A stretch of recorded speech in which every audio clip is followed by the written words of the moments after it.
This is the VOA Special English Education Report. Each year, about 250,000 Americans study in other countries. Some study abroad programs are trying harder to get students to learn about the local culture.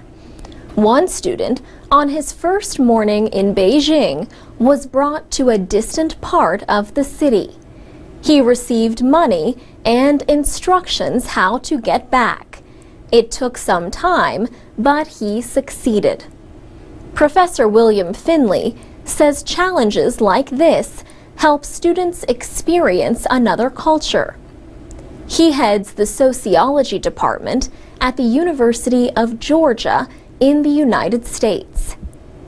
He says, "It's absolutely crucial that they know something about how people in other parts of the world live and think, and how they behave. Often, those students go in large groups, and they hang around with each other. We felt that they really weren't getting to know the local inhabitants." In 2008, Professor Finley started a program with South Africa's Stellenbosch University. The program combines traditional classroom learning with community involvement through a non-governmental organization. He says, "We've been working with a particular NGO in the township, and they do two things.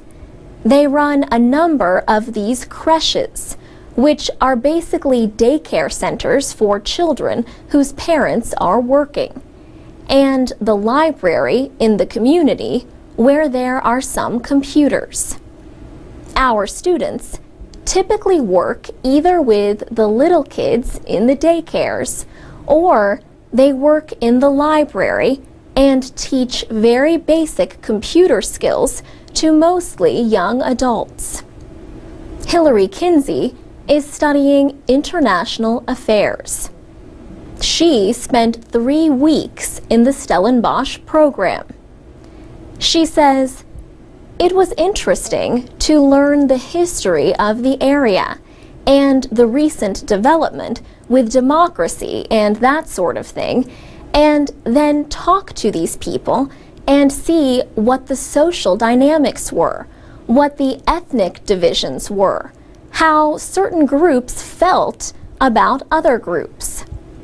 When Ms. Kinsey returned from South Africa, she and other students in the program created a non-profit organization. We called it Ubuntu, which is a South African concept coined by Desmond Tutu, and it means "I am because we are." The idea is kind of based around relationships within society and what generates prosperity for the whole. And so we kind of took that notion and translated it into a larger international community. She says the goal is to help improve education and development in South Africa. For VOA Special English, I'm Alex Villarreal.